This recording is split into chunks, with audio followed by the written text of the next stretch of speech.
ఇవాళ ఈ చెలో నల్గొండ కార్యక్రమం మనం ఎందుకు తీసుకోవాల్సి వచ్చింది? కొందరికి ఏమో ఇది రాజకీయం. ఇలా మనం పెట్టింది ఉద్యమ సభ, పోరాట సభ. ఇది రాజకీయ సభ కానే కాదు. కృష్ణా నదిలో మన జలాలు అనేది, కృష్ణా నీళ్ళ మీద మన హక్కు అనేది మనందరి బతుకులకు జీవన మరణ సమస్య, సావో రేవో తేల్చే సమస్య. ఈ మాట తెలంగాణలో పక్షిలాగా తిరుక్కుంటా నేను చెప్పబట్టి, ఎవడా మైక్, అది ఎవడా మైక్, ఎవడా ఏమిరా నువ్వు కూడా అక్కడ నువ్వు అయింది రాజశేఖర రెడ్డి చూడొచ్చు కదా, పని ఏం చేయకమని అంతే దాలిగా బాగానే ఉందా, ఏం చేయకమను. 24 ఏళ్ళ నుంచి పక్షిలాగా తిరుక్కుంటూ నేను మొత్తం రాష్ట్రానికి చెప్తా ఉన్నా. ఇటు కృష్ణ కావచ్చు, అటు గోదావరి కావచ్చు, నీళ్లు లేకపోతే మనకు బతుకు లేదు. ఆ ఉన్న నీళ్ళు కూడా సరిగా లేకపోతే బతుకులు వంగిపోయినాయి. ఇదే నల్గొండలో 1,50,000 మంది మునుగోడు, దేవరకొండ, ఇతర ప్రాంతాల బిడ్డలై ఫ్లోరైడ్తో నడుములు వంగిపోయినాయి. చివరికి ఈ జిల్లాలో ఉద్యమకారులందరూ కలిసి ఆ ఫ్లోరైడ్ ఎఫెక్ట్ అనే బిడ్డలను తీసుకుపోయి ప్రధానమంత్రి టేబుల్ మీద పండబెట్టి, అయ్యా మా బతికిదంటే కూడా ఎవడు పట్టించుకునే వాళ్ళు లేడు. ఆనాడు పార్టీలు లేవా, ఎమ్మెల్యేలు లేరా, మంత్రులు లేరా, ఎవడు పట్టించుకోలే. నల్లగొండలో బీఆర్ఎస్ ప్రభుత్వం వచ్చిన తర్వాత జీరో ఫ్లోరైడ్, నల్లగొండ ఫ్లోరైడ్ రహితంగా చేసిందే బీఆర్ఎస్ గవర్నమెంటు, బీఆర్ఎస్ పార్టీ. అక్కడ ప్రజలు నడితే చెప్తున్నారు. ఇలా ఇంతకుముందు మాకు కాళ్ళు గుంజుతుండే, పెద్ద ఇబ్బంది అవుతుండే, నడుములు గుంజుతుండే, భగీరథ నీళ్ళు వచ్చిన కాడి నుంచి ఆ బాధలు పోయినాయి అని చెప్తున్నారు. ఎవరిని అడిగినా కూడా చెప్తున్నారు. ఏనాడు ఏ నాయకుడు పట్టించుకోలే. ఇప్పుడు జరుగుతున్నది ఏంది? ఈ సభ పెట్టింది కొంతమంది సన్నాసులు తెలివిలేక వాళ్లకు వ్యతిరేకమని అనుకుంటున్నారు. నేను ఒక్కటే మాటలో జరగవలసింది చెప్తా. ఉవ్వెత్తున మనం ఉద్యమంలాగా ఎగిసి పడకపోతే, మనల్ని మనం కాపాడుకునే ప్రయత్నం చేయకపోతే ఎవ్వడు కూడా మన రక్షణకు రాడు. మీరు ఈ మాట రాసి పెట్టుకొని మీ గుండెలలో. ఎవడు రాడు. ఆనాడు ఫ్లోరైడ్ నాడు ఎవడు రాలే. ఓట్లున్నప్పుడు వస్తారు నంగనాసి కబుర్లు చెప్పి, కానీ తర్వాత ఎవడు రాడు. ఓటు గుద్దినం గడ్డకెక్కిందంటే మన ఈపుల గుద్ది మనని బొందలు నూకుతుండే తప్ప ఎవడు రాలే. ఇది జరిగిన చరిత్ర, ఇప్పుడు జరుగుతున్న చరిత్ర. దయచేసి మీరు గమనించాలి. ఇది ఆషామాషి కాదు. ఇది చిల్లర మల్లర రాజకీయ సభ కాదు. రాష్ట్ర ప్రభుత్వానికి కాదు, రాష్ట్ర నాయకులకు కాదు.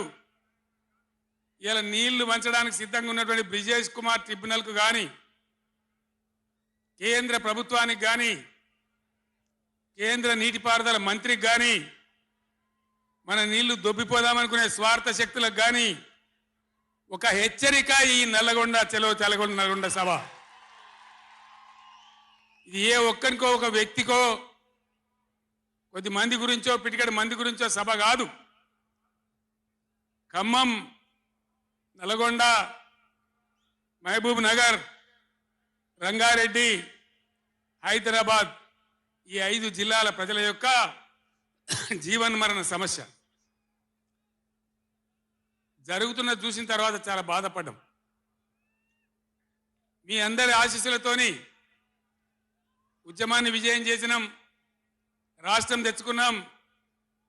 మీ అందరి దీవెనతోని 10 సంవత్సరాలు ఈ గడ్డను నేను పరిపాలన చేసిన. నేనేం తక్కువ చేయలే. ఎక్కడో పోయిన కరెంటుని తెచ్చి నిమిషం పాటు కూడా కరెంటు పోకుండా మీ అందరి కరెంట్ సప్లై చేయించినాం. ప్రతి ఇంట్లో నల్లా పెట్టి మంచినీళ్ళు తీసుకొచ్చుకున్నాం. ఒకనాడు ఆముదాలు మాత్రమే పండిన నల్లగొండలో, బత్తాయి తోడలతో బతికిన నల్లగొండలో లక్షల లక్షల టన్నుల వడ్లు పండించేటువంటి పరిస్థితులు తెచ్చుకున్నాం. అంతకుముందు లేని నీళ్లు యాడికెళ్ళి వచ్చినాయి, ఎట్లా వచ్చినాయి అంటే దమ్ము కావాలి. చేసే ఆరాటం ఉండాలి. ఇది నా ప్రాంతం, నా గడ్డ, నా ప్రజలు అనే ఆరాటం ఉంటే ఎట్లన్నా చేసి సాధించుకొని రావచ్చు. కృష్ణా జలాల కథ మీకు ఒక 4 నిమిషాలు చెప్తా, దయచేసి మీరు సైలెంట్గా ఉంటే మీకు అర్థమవుతుంది. ఇలా ఏం ఏరా పేరు లేదు. ఆనాడు కొట్లాడినాం, రాష్ట్రం కోసం కొట్లాడినాం. ఆ రోజు జలసాధన ఉద్యమంలో మండలానికి ఒక బ్రిగేడియర్ వచ్చి నెల 15 రోజులు తిరిగి ప్రజలను చైతన్యం చేసినాం. ఆ రోజు నేనే రాసిన పాట, పక్కన కృష్ణమ్మ ఉన్న ఫలితమేమీ లేకపాయే అని ఏడ్చినాం ఆ రోజు. ఈరోజు గోదావరి కృష్ణ కలిపి బ్రహ్మాండంగా నీళ్లు చేసుకునే ప్రయత్నాలు చేసుకుంటా ఉన్నాం. దగ్గర పడ్డాయి. భువనగిరి దగ్గర బస్వాపురం ప్రాజెక్ట్ కంప్లీట్ అయింది. డిండి ప్రాజెక్ట్ కంప్లీట్ కాబోతా ఉంది. పాలమూరు ఎత్తిపోతల కోసం నోళ్లు తెరుచుకొని చూస్తూ ఉన్నారు దేవరకొండ, మునుగోడు వగైరా ప్రాంతాల ప్రజలు. పైన పాలమూరు ఎత్తిపోతలు అయితే పాలమూరుతో పాటు రంగారెడ్డి, వికారాబాద్ జిల్లాల ప్రజలు చూస్తూ ఉన్నారు మాకు ఎప్పుడు వస్తే నీళ్ళని. 80% పనులు పూర్తయినాయి. ఎవ్వరు సహకరించకున్నా ఇదే కాంగ్రెస్ మరియు ఇతర పార్టీల నాయకులు 100ల కొద్ది కేసులు వేసినా ఈ 10 ఏళ్ళు పంటి బిగున్న ఒంటి బిగున్న కొట్లాడుతూ అటు కేంద్రంతో కొట్లాడుతూ ముందుకు తీసుకొని పోయినాం. ఆనాడున్న కాంగ్రెస్ గవర్నమెంటు, తెలంగాణ ఇచ్చిన కాంగ్రెస్ గవర్నమెంటు ఆ రోజు ఒక్క ఏడాది కోసం తాత్కాలికంగా సర్దుబాటు చేసుకోండి, ఆ తర్వాత ఎవల వాట వాళ్ళకు వస్తుందని చెప్పింది. ఆనాడుగా బిల్లు పాస్ కావాలి, తెలంగాణ రావాలి, ఇది ఒక ఆటంకం కాకూడదని సరే కానివ్వండి తర్వాత చూసుకుందామని చెప్పినాం. ఆ తర్వాత ఢిల్లీలో పోయి మోడీ ప్రభుత్వం వచ్చింది. వాళ్ళని ఎన్ని 100ల ఉత్తరాలు రాసినాం. అయ్యా మేము మునిగిందే నీళ్ళల్లో నాశనం అయిపోయినా, మా బతుకులు ఆగమైపోయినాయి, వెంటనే నీళ్ళ పంపిణీ చేయండి, ట్రిబ్యునల్కి వేయండి అని అడిగినాం. వేయలే. వేయకపోతే సుప్రీంకోర్టుకు పోయినాం. సుప్రీంకోర్టుకు పోయి తగాదా పెట్టినాం. ఆ తర్వాత కూడా వేయలే. తర్వాత ఒక రోజు మళ్ళీ మీటింగ్ జరిగితే నేను గట్టిగా నిలదీస్తే మీరు కేసు బంద్ చేయండి, మేము ట్రిబ్యునల్కి ఇస్తామని చెప్పినారు. సరే మంచి మాట ఇచ్చేటోళ్ళు వాళ్ళు కాబట్టి, కేంద్ర ప్రభుత్వం కాబట్టి కేసు విత్డ్రా చేసుకున్నాం. ఆ తదనంతరం వేయలే ట్రిబ్యునల్ తొందరగా. 100 ఉత్తరాలు రాసిన నేను. ఇగో నా పక్కనే కూర్చున్నారు కేశవరావు గారు, నామా నాగేశ్వరరావు గారు, స్టేజ్ మీద మన పార్లమెంట్ మెంబర్లు అందరు ఉన్నారు, మన ఎంపీలు అందరు ఉన్నారు. లోక్సభను స్తంభింపజేసినాం. మా ఎంపీ రంజిత్ రెడ్డి, ప్రభాకర్ రెడ్డి కూడా అప్పుడు ఎంపీగా ఉండే. నేను చెప్పిన మీరు ఏమైనా మంచిదే కొట్టాడునని చెప్తే 1 వారం రోజులు లోక్సభ జరగనీయలే. అట్లా కొట్లాడినాం. ఆ ఒత్తిడికి తల ఒగ్గి మొన్న ఎలక్షన్లకు 4-5 నెలల ముందు ట్రిబ్యునల్కి వేసినారు. ఇప్పుడు జరగవలసింది ఏంది? ఏ గవర్నమెంట్ ఉన్నా, మా గవర్నమెంటే ఉండినా గవర్నమెంట్ ఏం చేయాలి? ట్రిబ్యునల్ ముందర పోయి గట్టిగా వాదించి చరిత్ర మొత్తం చెప్పి, మన అవసరాలు చెప్పి, మన కరువు చెప్పి, మన బాధలు చెప్పి, ఇక మా వాటా ఇంత రావాలి అని కొట్లాడాలి. అది మొగోడు చేయాల్సిన పని, ప్రజల మీద ప్రేమ ఉన్నోడు చేయాల్సిన పని. మీకేం కోపం వచ్చిందో, ఏం భ్రమల పడ్డారో, పాలిచ్చే బర్రెను ఆయన అమ్మేసి దున్నపోతుని తెచ్చుకున్నారు. ఇక తర్వాత ఏం నడుతుందో 3వ నెల మీరు కళ్ళారా చూస్తున్నారు. చిన్న విషయాలు పర్వాలేదు, కానీ మన జీవితాలనే దెబ్బకొట్టేటువంటి కృష్ణా జలాలు కేఆర్ఎంబి అంటే కృష్ణా రివర్ మేనేజ్మెంట్ బోర్డుకు భద్రపల్లాగబోయి అప్పయిపోయినారు ఈ గవర్నమెంట్. ఇదే జిల్లాలో ఉన్న మంత్రి ఉత్తమ్ కుమార్ రెడ్డి మొన్న మాట్లాడిండు అసెంబ్లీలో, మీరు కూడా విన్నారు. ఉమ్మడి రాష్ట్రమే నయం ఉండినట్టు ఆయనకట. ఉమ్మడి రాష్ట్రమే మంచిగా ఉండే, ఇప్పుడు మంచిగా లేదట. మరి శ్రీకాంతాచారి ఎందుకు చచ్చిపోయింది? ఇదే జిల్లాలో ఉంటే బిడ్డ ఎందుకు చచ్చిపోయిన ఉద్యమకారులు? అంత పెద్ద ఉద్యమం ఎందుకు జరిగింది? లక్షల మంది కోట్ల మంది ఎందుకు పాల్గొన్నారు? ఇంత సోయి తప్పి మాట్లాడతారు మంత్రులు. గవర్నమెంట్ వస్తే ఏం చేయాలా? పోయిన భద్రపల్లెక సంతకం పెట్టారు, దాని మెమోరాండం దొరికింది. నీళ్ళ మంత్రిగా పనిచేసిండు కాబట్టి, అనుభవం ఉంది కాబట్టి, నష్టం ఎంత వస్తుందో తెలుసు కాబట్టి వెంటనే హరీష్ రావు గర్జించిండు. గర్జిస్తే ఒక 4-5 రోజులు నాటకాలు ఆడిండు, అబద్ధాలు మాట్లాడిండు. నిలబెట్టి మన గట్టిగా అసెంబ్లీలో అడిగితే అసెంబ్లీ బడ్జెట్ జరుగుతుంది, మీరు చూసిండు. బడ్జెట్ జరుగుతుంటే ఏమవుతుంది? బడ్జెట్ అతి ముఖ్యమైన విషయం. ఎప్పుడు కూడా చరిత్రలో దాన్ని పక్కకు పెట్టి వేరే అంశాలు తీసుకోరు. కానీ అగమేఘాల మీద జరుగుతుంటే, ఆ రగడ జరుగుతుంటే, బిడ్డ మీ సంగతి బదాలను నిలబెడతా, మిమ్మలను ప్రజల ముందే తెలుసుకుంటాం అని నల్లగొండ, చెలో నల్లగొండ నేను పిలిపించిన. ఎందుకంటే నాకు చేతనైనా కాకపోయినా నా కట్టె కాలే వరకు తెలంగాణకు అన్యాయం జరిగితే చివరి శ్వాస దాకా కూడా పులిలాగా లేచి కొట్లాడతా తప్ప పిల్లిలాగా ఉండను. ఎట్టి పరిస్థితులలో 600 ఏ విషయంలో కూడా తెలంగాణకు అన్యాయం జరగనివ్వను. కొట్లాడదాం. చెలో నల్గొండ ఇయ్యంగానే పిక్క పిక్క సచ్చుడు. ఇజ్జత్ మానం పోతుంది రాబాయి. కేసీఆర్ బొబ్బ పెడితే ఏం చేస్తామంటే ఏం చేస్తామని చేతులు విసుకొని కాళ్ళు విసుకొని అర్జెంటుగా బడ్జెట్ పక్కకు పెట్టి శాసనసభలో తీర్మానం పెట్టింది. ఆ తీర్మానం కూడా చక్కగా లేదు. వాళ్ళ తెలివి సల్లారా.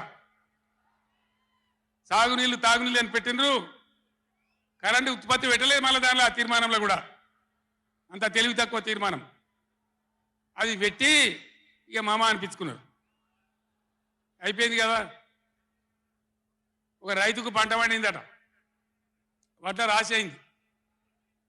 ఎందుకంటే రాసి ఎవడు ఎత్తుకపోకుండా పొత్తు పోసేది, పొత్తులు ఆ బూడిదో శుద్ధో ఏదో పోసేది. పక్క రైతుని పిలిచి పొరుగు రైతు పొత్తు పోయిరాబాయ్ అంటే, ఉంటే నాకేంది పోతే నాకేంది పులిగోవాలి కానీ పొత్తు పోసిందట. ఇలా ఏం పోతుంది? వాళ్ళకు కావాలి పదవులు, వాళ్ళకు కావాలి పైరవీలు, వాళ్ళకు కావాలి డబ్బులు తప్ప ప్రజల హక్కుల గురించి లేదు. నాడు లేదు, నేడు లేదు. దయచేసి నేను మీ అందరినీ కోరేది ఒకటే, అన్ని సందర్భాల్లో పోరాటమే ఉండదు. అవసరమైనప్పుడు పోరాడాలి, పోరాటానికి సిద్ధంగా ఉండాలి. అవసరమైతే సద్దులు కట్టుకొని రావాలి, మనం పిడికిలి బిగించాలి. అప్పుడే మన హక్కులు కాపాడుకోగలుగుతాం. అటు కేంద్రాన్ని కానీ, అధికారులను కానీ, కృష్ణా ట్రిబ్యునల్ కానీ, రాష్ట్ర ప్రభుత్వం కూడా భద్రప పనిచేయకుండా అప్రమత్తంగా ఉంచేటట్టు కానీ నడవాలంటే మనం ఎప్పటికప్పుడు జాగ్రత్తగా పులుల్లాగా కొట్లాడాలి. ఈ మాట చెప్పడానికి నేను ఇంత దూరం వచ్చిన, మిమ్మల్ని అందరినీ సమీకరించిన. ఇప్పుడు గవర్నమెంట్ వచ్చింది. గవర్నమెంట్ వచ్చిన కాడి నుంచి మీరు చూస్తాను, ఎవడన్నా కొత్త గవర్నమెంట్ వస్తే ఏం చేయాలి? పోయిన గవర్నమెంట్ కంటే 4 మంచి పనులు చేస్తాం, ప్రజలు అవలనిపించుకుంటామనే మాట ఉండాలి, ఆరాటం ఉండాలి. ఒక్కటన్నా మంచి మాట ఉన్నదా? ఒక్కటన్నా? పొద్దున్న లేస్తే సొల్లుపోయాను కేసీఆర్ని తిట్టాలి. కేసీఆర్ని తిడితే మీరు పెద్దోళ్ళు అవుతారా? లేనిపోని బదనాములు పెట్టి కేసీఆర్ మీద బదనాం పెడితే మీరు పెద్దోళ్ళు అవుతారా? ప్రజల హక్కులు గాలికి వదిలేసి ఏ విధంగా అసెంబ్లీలో మాట్లాడుతున్నారో, ఎటువంటి దుర్భాష మాట్లాడుతున్నారో, ఎంత దుర్మార్గమైన పద్ధతిలో మాట్లాడుతున్నారో టీవీలో సాక్షిగా మీరు అందరు చూస్తూ ఉన్నారు. నేను మీ అందరిని కోరేది ఒకటే, ఎవరికి అధికారం శాశ్వతం కాదు, కానీ తెలంగాణ ప్రజల హక్కులు శాశ్వతం, మన వాటా శాశ్వతం, మన బతుకులు నిజం, మన పిల్లల భవిష్యత్తు నిజం. దానికోసం అధికారం ఉన్నా లేకున్నా తెలంగాణ ప్రజల పక్షాన కొట్టాడి రాష్ట్రం తెచ్చిన వాళ్ళం కాబట్టి బీఆర్ఎస్ సైనికులు కూడా దయచేసి అప్రమత్తంగా ఉండాలి. మన పోరాటం కొనసాగుతూనే ఉండాలి. ఆ విధంగా మనం ముందుకు పోవాలి. నాకు కొన్ని విషయాలు అర్థమైతలేవు.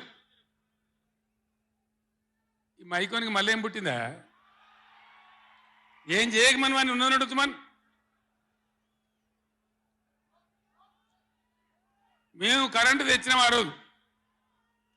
అంతకుముందు రాత్రి కరెంటు, పొద్దు కరెంటు ఆగమాగం ఉండే. గవర్నమెంట్ వచ్చిన తర్వాత, టీఆర్ఎస్ గవర్నమెంట్ వచ్చిన తర్వాత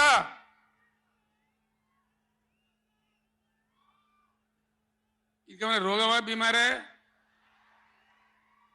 అరే బాబు, ఉన్నదంటే ఉంచరా మైకు, ఏం మాట్లాడక, ఏం చేయకు, నువ్వేం చదరకు. దాన్ని కరెంటు తెచ్చినాం. ఒక 7-8 నెలల్లో కరెంటు బాగా చేసి ఏడాది అర్థం నుంచి 24 గంటల కరెంటు ఇచ్చినాం రైతాంగానికి. మీరందరూ సంతోషంగా నడింట్లో పడుకొని పంటలు పండించారు. పాములు గర్వంగా, తేలు గర్వంగా బాయిల కాడికి పోలే. కేసీఆర్ పోగానే, కేసీఆర్ గవర్నమెంట్ పోగానే కట్కేసినట్టే బంద్ అవుతుంది ఆ కరెంటు. నేను 9 ఏళ్ళు ఇచ్చిన కరెంటు ఏం రోగమైంది? ఏం దానికి ఏమైనా మాయ రోగం వచ్చిందా? యాడికి బాయే కరెంటు? ఎటు బాయే? దద్దమ్మల రాజ్యం ఉంటే గట్లనే ఉంటుంది. చాతగాని చవటల రాజ్యం ఉంటే గట్లనే ఉంటుంది.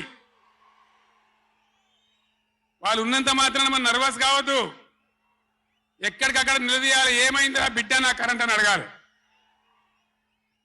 ఇవాళ నేను ఒక మాట కుల్లా చెప్తున్నా.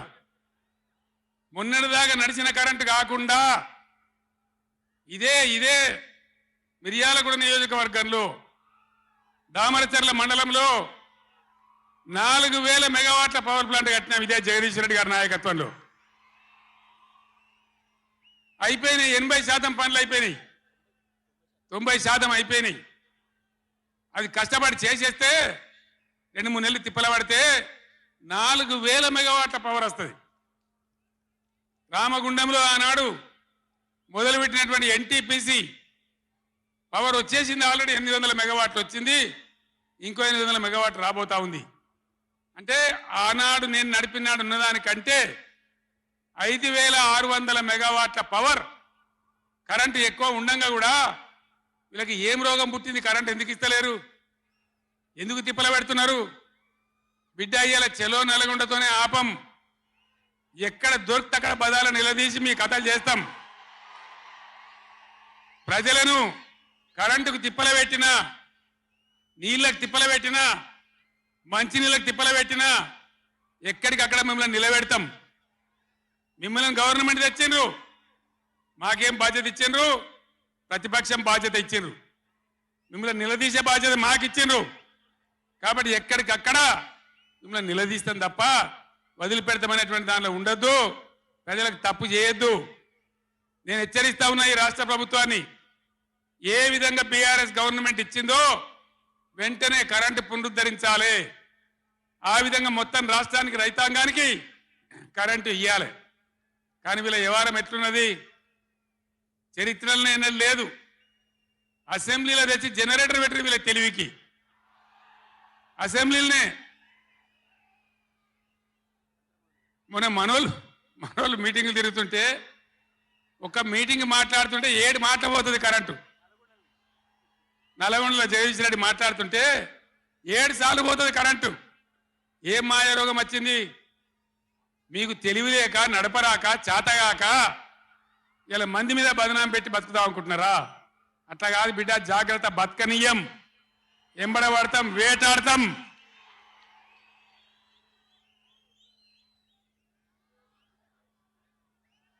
ఏం పనులు చేయాలి వీళ్ళు? మేము చేసిన కాడికి మేము చేసినాం. మేము చేసిన ఫలితం కండార చూసినాం. తెలంగాణ ఒకనాడు ఏడ్చిన తెలంగాణ 3 కోట్ల టన్నుల వడ్లు పండించింది ఇదే తెలంగాణ. 3 కోట్ల టన్నులు. ఏం బీమారీ వచ్చింది నాకు అర్థం కాదు. రైతు బంధు ఇస్తానికి కూడా సాధన అయితే లేదా? ఇంత దద్దమ్మలా? రైతు బంధు కూడా ఇయ్యరా? నియమ ఇస్తే ఇచ్చినవి, ఇవ్వకపోతే ఇయ్యలే. ఇస్తే ఇచ్చినావు, ఇవ్వకపోతే ఇయ్యలే. అన్నదాతలను పట్టుకొని రైతులను పట్టుకొని రైతు బంధు అడిగాను అని చెప్పుతోని కొట్టున్నట్టవా? ఎన్ని గుండెలురా మీకు? ఎట్లా మాట్లాడతారు? కండకావరమా? కన్ను నెత్తికొచ్చినాయా?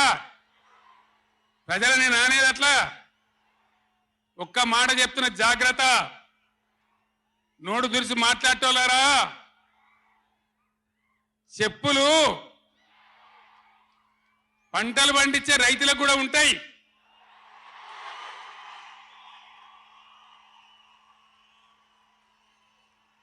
రైతుల చెప్పులు ఎట్లుంటాయి? బందోబస్తుగా ఉంటాయి బాగా. రైతుల చెప్పులు ఎట్లుంటాయి? బందోబస్తుగా ఉంటాయి, గట్టిగా ఉంటాయి. ఒక్కటే చెప్పు దెబ్బతో మూడు పళ్ళు ఊసిపోతాయి. దానికోసమైనా మీరు అడిగేది? ఇది మర్యాదనా? ఇది గౌరవమా? ప్రజలను గౌరవించే పద్ధత? నీకు చేత కాకపోతే మాఫీ చేయండి, జరిగిన ఎన్నిక చరిత్ర అని చెప్పాలి. వెళ్తలేదు అని చెప్పాలి, మాకు చేయలేదు అని చెప్పాలి. కానీ అడిగినోని చెప్తోని కొట్టాలి. కేసీఆర్ సెలవు నల్గొండ అంటే కేసీఆర్ను తిరగనీయం. ఇంత మోగోళ్ళ కేసీఆర్ను తిరగనియారట. తెలంగాణ తెచ్చిన కేసీఆర్నే తిరగనియారా? ఏమి చేస్తారు? చంపేస్తారద్దా? చంపుతావా? దా వ్యాపారం చంపుతావుదా? కేసీఆర్ని చంపి మీరు ఉంటారా? ఇది పద్ధత? ప్రతిపక్ష పార్టీ తప్పకుండా ప్రజల సమస్యల మీద వస్తుంది, ప్రజల మధ్య అడుగుతుంది, వాదన చెప్తుంది. నీ దమ్ముంటే మేము చేసిన దానికన్నా ఇంకా మంచిగా చేసి చూపి. కరెంటు మంచిగా ఇచ్చి చూపి. ఆగమాగం అడివడివి ఇష్టం వచ్చినట్టు ఏం చేయాలి? అలా పాలమూరు ఎత్తిపోతల పూర్తి చేయాలి, దాని గురించి మాట లేదు. ఖమ్మంలో సీతారామ ఎత్తిపోతల పూర్తి చేయాలి, దాని గురించి ముచ్చట లేదు. ఇంకా గురుకులాలు ఎక్కువ పెట్టాలి పేద పిల్లల గురించి, ఆ ముచ్చట లేదు. కరెంటు మంచిగా ఇవ్వాలి, ఆ ముచ్చట లేదు. మంచినీళ్ళు రావాలి మంచిగా. రాష్ట్రంలో చాలా దిక్కువ తిప్పలైతా ఉన్నది, పట్టించుకునే నాతులు లేడు. ఇంత మాయలమే ఇవన్నీ మాయం చేసి బలాదురుగా తిరుగుతామనుకుంటున్నారా? తిరగని ఏం జాగ్రత్త అని చెప్తా ఉన్నా. తప్పక నిలదీస్తాం, ఎండగడతాం. ఇంకో మాట, ఈ ప్రభుత్వాన్ని, ఈ నల్లగొండ సభ నుంచి నేను హెచ్చరిస్తా ఉన్నా. ఇవాళ గోదావరికి ప్రధానమైన ఉపనదే ప్రాణహిత నది. ఇవాళ కూడా 5,000 క్యూసెక్లు నీళ్ళు వస్తూ ఉన్నాయి. అవి ఎత్తిపోయాలి, ఎల్ఎండి ఎంఎండి నింపాలి, రైతులకు నీళ్ళు ఇవ్వాలి. కానీ ఏం చేస్తాను? మేడిగడ్డ పోతాము, బూరుగడ్డకు పోతాం, బొందలగడ్డకు పోతాము. ఏ తోకమట్టు నాది మేడిగడ్డ అక్కడ. మీ బండారం బిడ్డ ఈ స్టేజ్ మీద కూర్చున్న నాయకుల మీద అవుతున్నాము. ఈ అసెంబ్లీ అయిపోయిన తర్వాత మేము కూడా అడిగి పోతాం, మీ చరిత్ర మొత్తం ఎండగడతాం. ఓ లంగ చేత పెట్టి పోయిన ప్రభుత్వాన్ని బదనాం చేయాలి, బట్టగాల్చి మీదేయాలని మేము మేడిగడ్డ పోతాం. ఏం బిక్తాం మేడిగడ్డ అక్కడ పోయి? ఎందుకు పోతున్నావు మేడిగడ్డకు? దమ్ముంటే నీళ్ళు ఎత్తిపోయి, నీళ్ళు ఉన్నాయి కాబట్టి డ్యామ్ పెట్టి కూడా నీళ్ళు ఎత్తిపోయచ్చు. రైతుల ఈ కేసీఆర్ని బదనాం చేయాలని ఒక దుష్టబుద్ధి పెట్టుకొని రైతుల పొలాలను కొడతారా? ఇలా బంధు పెట్టిన మైబాద్కు నీళ్ళు వస్తలేవు, డోర్నగర్కు నీళ్ళు వస్తలేవు, సూర్యాపేటకు తుంగతుర్తికి మునిపొచ్చిన నీళ్ళు వస్తలేవు, తగ్గిపోతున్నాయి. ఇదా మీ రాజకీయం? మీ చిల్లర రాజకీయం. మేడిగడ్డ కాడైనా ఉంటే అందులో 250 పిల్లర్లు ఉంటాయి, 250 300 ఉంటాయి. కాళేశ్వరం ప్రాజెక్ట్ అంటే ఒక ఆట బొమ్మ కాదు. 3 బ్యారేజీలు ఉంటాయి గోదావరి మీద, 200 కిలోమీటర్ల టన్నెల్స్ ఉంటాయి, 1500 కిలోమీటర్ల కాలువ ఉంటుంది, ఒక 19 సబ్స్టేషన్లు ఉంటాయి, ఒక 20 రిజర్వాయర్లు ఉంటాయి. ఇదంతా కాళేశ్వరం ప్రాజెక్ట్ కాదట. ఒక 2-3 పిల్లర్లు కుంగిపోయినాయి. ఎన్నిసార్లు కుంగిపోలే? నాగార్జున సార్లు కుంగిపోలేదా? కడెం ప్రాజెక్టు గేట్లు కొట్టుకపోలేదా? మొన్నటిదాకా మూసీ ప్రాజెక్టు గేట్లు చక్కగా ఉండేదా? కొట్టుకపోలేదా? ఏదైనా పోతే సదరాలు దాన్ని మంచిగా చేయాలి. తొందరగా మంచిగా చేసి రైతులకు నీళ్ళు ఇవ్వాలి. కానీ మేము మేడిగడ్డకు పోతాం, బొందలగడ్డకు పోతాం. ఇదా రాజకీయమా? ఇది తెలివి అనిపించుకుంటుందా? ఇవి కాదు కావాల్సింది, రాష్ట్రానికి ప్రజలకు కావాల్సింది. ఓ లోడొచ్చు, వాళ్ళు గెలవచ్చు, ఎవరికి శాశ్వతం కాదు. మళ్ళా డబల్ స్పీడ్తో మేము అధికారంలోకి వస్తాం.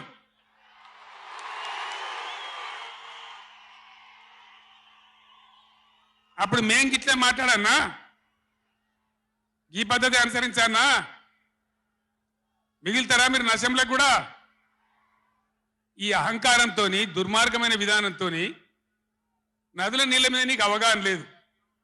నన్ను అడగనట్టు నేను చెప్పు కదా, అడిగే సంస్కారం ఉంటుందా, తెలివి ఉంటుందా? అన్నా ఏం దగ్గర ఇట్లా అంటాను, కేఆర్ఎంపీకి అప్పచెప్పమంటాను, ఏం చేయాలి? ఈ పొన్నాల లక్ష్మయ్య గారు ఉన్నాడు, హరీష్ రావు ఉన్నాడు, నేనున్నా, కడియం సిఆర్ ఉన్నాడు, నీళ్ళ మీద పనిచేసిన వాళ్ళు ఉన్నారు. ఎవరిని అడిగినా చెప్తుంటాం కదా. మీకు తెలివి లేకపోతే అప్పచెప్పుడు, ఆగమవుడు, బడ్జెట్ ఆపి తీర్మానం పెట్టుడు. నేను ఒక్కటే మాట మీతో చెప్తున్నా, దయచేసి. నిన్న కూడా అన్న నాతో హైదరాబాద్లో, సార్ అసెంబ్లీలో తీర్మానం అయిపోయింది కదా, ఇంకా నల్గొండ చెలో నల్గొండ ఎందుకని. అసెంబ్లీలో తీర్మానంతో అయిపోదు, చెలో నల్గొండతో కూడా అయిపోదు. దయచేసి ఎప్పటికప్పుడు కృష్ణా నదిలో బ్రిజేష్ ట్రిబ్యునల్లో మన వాటా తేలే వరకు, న్యాయమైన వాటా తేలే వరకు, మన నీళ్ళ హక్కులు మనకు దక్కే వరకు ప్రతి సందర్భంలో ఈ 5 జిల్లాల ప్రజలు, కృష్ణా పరివాహక ప్రాంతంలో ఉన్న 5 జిల్లాల ప్రజలు ఎప్పటికప్పుడు మనం పోరాడడానికి సిద్ధంగా ఉండాలి.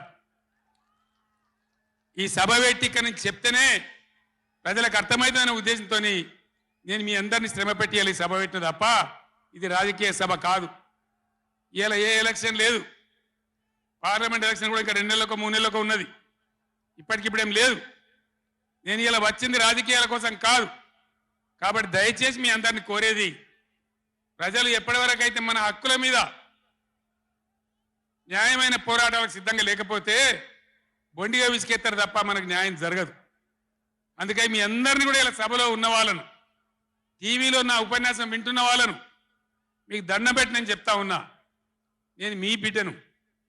15 ఏళ్ళు పోరాడి సాగు నోట్ల తలకాయ పెట్టి చివరికి సాగు దాకా పోయి ఈ తెలంగాణ తెచ్చింది నేను. అందుకే నాకు గర్జు ఉంటుంది, ఫికర్ ఉంటుంది, తన్లాట ఉంటుంది, నాశనం కావద్దనే తపన ఉంటుంది. దీన్ని అర్థం చేసుకొని ఎప్పుడు యాక్షన్ కార్యక్రమాలకు పిలిపించినా ప్రభుత్వం యొక్క దమన నీతి నిండగా రేపు చేయాలి, చాలా చేయాల్సి ఉంటుంది. ఇవాళకి ఇట్లా మోపు చేసిన కరెంటు రేపు ఇస్తారా? మార్చిలో, ఏప్రిల్లో, మే నెలలో ఇస్తారా? అసెంబ్లీలోనే జనరేటర్ తెచ్చిపెట్టిండ్రు, అంతపాటు గనులు. ఎన్నోసార్లు నేను చెప్పిన అసెంబ్లీలో మీరు విన్నారు.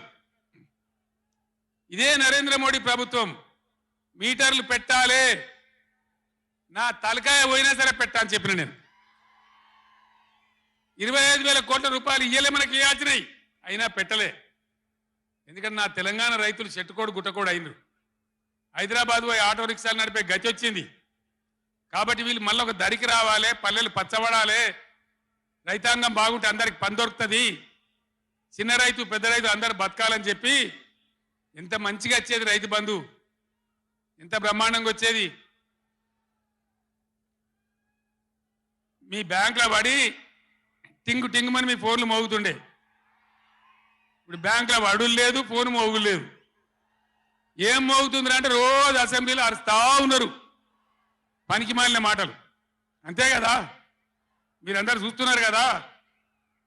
ఏం భయపడకుండా, ఏం కాదు, మళ్ళా మనమే వస్తాం, అన్ని చేసుకుందాం, ఏం కానీయం తెలంగాణను.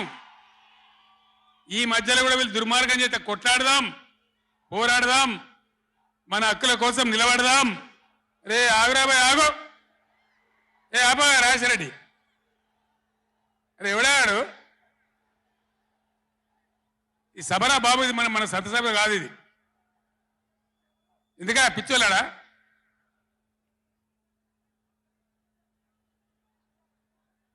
నేను మీ అందరికి ఒకటే మాట చెప్తా ఉన్నా,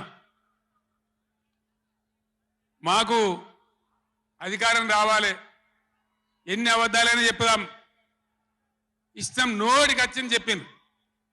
ఇలా కొత్తగా మొదలుపెట్టిన దుకాణం కూడా కొత్తగా నేను ఇంతకుముందు చూసిన పేపర్లలో సోషల్ మీడియాలో చూసిన నేను వరికి పంటలకు కనీస మద్దతు ధర వస్తే వాళ్ళు చెప్పిన 500 బోనస్ ఇయ్యారట అంటే ఏమన్నట్టు ఎందుకు చెప్పిన మరి అన్నాడు మద్దతు ధర రాలేదా కేసీఆర్ గవర్నమెంట్ వడ్లని కొనలేదా డబ్బులు బ్యాంకులో వల్లేదా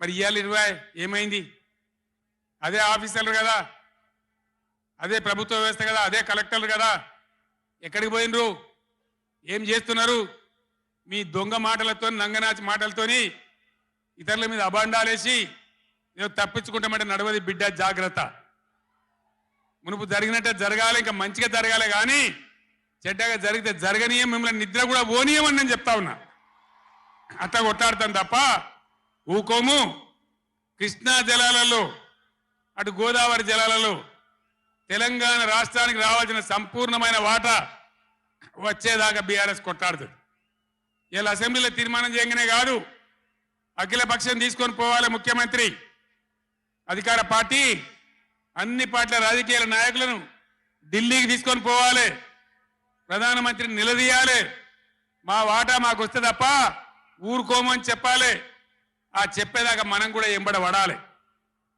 ప్రజా ఉద్యమాలు ఉంటేనే ప్రభుత్వాలు అప్రమత్తంగా ఉంటాయి జాగ్రత్తగా ఉంటాయి కాబట్టి ఈ దొంగ నాటకాలు మానుకొని పాలమూరు ప్రాజెక్ట్ ఎట్లా చేయాలో ఆలోచన చేయండి మంచి కరెంట్ ఎట్లా చేయాలో ఆలోచన చేయండి మీరు గెలిచిన ఉండండి 5 ఏళ్ళ అధికారంలో ఉండండి మాకు అభ్యంతరం లేదు వాస్తవానికి నేను 24 ఏళ్ళ కొట్లాడబట్టి దమ్ము లేకుండా ఒక పూట కూడా లేకుండా చేసిన సరే అపోజిషన్కి వచ్చినాం కదా 4 రోజులు ఆరాం తీసుకుందాం అనుకున్నా కానీ ఏం చేసిండ్రు నల్లముఖం పిలివై చచ్చిపోయి నెలకని పట్టిందట గవర్నమెంట్కి వచ్చుడే కృష్ణా నీళ్ళని ఉంచబోయి కేఆర్ఎంబీకి అప్పచెప్పింది కట్ట మీద మొత్తం రిజర్వ్ పోలీసులు ఉన్నారు మంచినీళ్ళకు కూడా సిప్పబట్టి అడుకోవాలి శ్రీశైలంలో కట్కాన్ చేసి కరెంటు ఉత్పత్తి చేయాలంటే వాడిని అడుకోవాలి సిప్పబట్టుకొని మనకున్న అధికారాన్ని ఉంచబోయి 9.5 ఏళ్ళు నేను కాపాడినా నన్ను కూడా బెదిరించారు